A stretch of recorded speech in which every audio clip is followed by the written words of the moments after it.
നമ്മൾ പബ്ലിക്കിൻ്റെ ഡിമാൻഡ് നമ്മൾ അറിയേണ്ട ആവശ്യമാണ്. ഞാൻ നേരത്തെ പറഞ്ഞല്ലോ, ഇത്തരം ചില വാർത്തകൾ മാധ്യമം തന്നപ്പോൾ ഞാൻ എൻ്റെ ലെവലിൽ ഒരു സ്റ്റഡി നടത്തി. ഞാൻ ഉപയോഗിച്ച വേറെ ആരുമല്ല, അതാത് പോലീസ് സ്റ്റേഷനിലുള്ള ലോക്കൽ ആൾക്കാർ, വിവിധ പാർട്ടിയിലുള്ള ആൾക്കാർ, വിവിധ സംഘടനയിലുള്ള ആൾക്കാർ, പോലീസ് സ്റ്റേഷനിൽ തന്നെയുള്ള ആൾക്കാർ, അവരുടെ ബന്ധുക്കൾ, ഒരു എക്സി ഉണ്ടെങ്കിൽ അയാളുടെ ബന്ധുവിനെ കണ്ടുപിടിച്ചു. ഇതിനെക്കുറിച്ച് ഞാൻ പഠനം നടത്തി. ഇതിനോടൊപ്പം തന്നെ പൊതുസമൂഹത്തിൽ ഞാൻ ചോദിച്ചു, കേരള പോലീസിൻ്റെ അഭിപ്രായം എന്താണ്?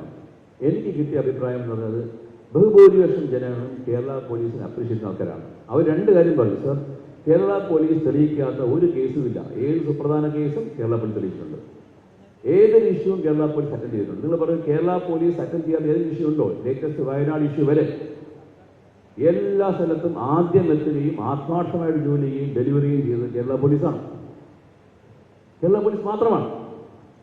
നമ്മുടെ കുഴപ്പം എന്ന് വെച്ചാൽ നമുക്ക് ക്രെഡിറ്റ് എടുക്കാൻ അറിയത്തില്ല. പിന്നെ വരുന്ന ആൾക്കാരുടെ ഫോട്ടോ എടുത്ത് ക്രെഡിറ്റ് എടുക്കും. നമ്മൾ കഷ്ടപ്പെട്ടു. നമുക്ക് നമ്മുടെ കയ്യിൽ ക്യാമറയില്ല, ഫോട്ടോ എടുക്കാൻ ആളില്ല. നമ്മൾ ചെളിയിൽ കിടക്കും, വെള്ളത്തിൽ കിടക്കും, അത് കിടക്കും, നമ്മൾ നോക്കാറില്ല. 2018 ഞാൻ പ്രളയത്തിന് തൃശ്ശൂർ അയക്കുക. ഞാൻ ചാലക്കുടിക്ക് വെള്ളത്തിനകത്ത് കിടക്കുക. എന്തായാലും ഞാൻ നോക്കുമ്പോൾ NDRF ഫോട്ടോ എടുക്കുന്നുണ്ട്, ആർമി ഫോട്ടോ എടുക്കുന്നുണ്ട്. ഞാൻ എൻ്റെ അനുഭവം പറയാം. ആർമി വന്നു, ആർമിയിൽ പോവാണ്. ചാലക്കുടി പുതുക്കാട് ക്രോസ് ചെയ്യാൻ പറ്റില്ല. ഞാൻ ടിപ്പറിലാണ് പോണേ. ആർമി സൈഡിൽ കിടക്കുകയാണ്. അവർ ക്രോസ് ചെയ്യാൻ നോക്കില്ല. ഞാൻ ടിപ്പറിലാണ്. ഒന്ന് ടിപ്പറിൽ കയറുന്നു. എൻ്റെ ടിപ്പറിൽ കയറ്റി കൊണ്ടുപോയി. അവരുടെ ബോട്ട് സ്റ്റാർട്ട് ചെയ്യാനായിട്ട് ഏതാണ്ട് അരമണിക്കൂർ എടുത്തു. ഈ അരമണിക്കൂർ കൊണ്ട് ഞാൻ 10 പ്രാവശ്യം വെള്ളത്തിൽ പോയി.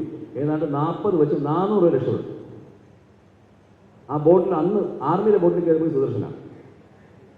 പിന്നെ നമ്മൾ ആ സമയത്ത് അവരുടെ പ്രോട്ടോക്കോൾ പ്രൊസീജിയർ നോക്കുമ്പം നമ്മുടെ ജീവന മണിമേജ് പോയിരിക്കുകയാണ്. എനിക്ക് വലിയ നീന്തൽ വശമൊന്നുമില്ല, വീണാ പോയി തന്നെയാണ്. എന്തല്ലേ, പക്ഷെ അവിടെ ഉള്ളതെന്ന് വെച്ചാൽ അവിടെ ജോലി ചെയ്യുന്ന ആത്മാർത്ഥതയാണ്. ഒരു പോലീസുകാരൻ്റെ ആത്മാർത്ഥത പലപ്പോഴും നമ്മൾ ഇത് ഡോക്യുമെൻ്റ് ചെയ്യാറുണ്ട്.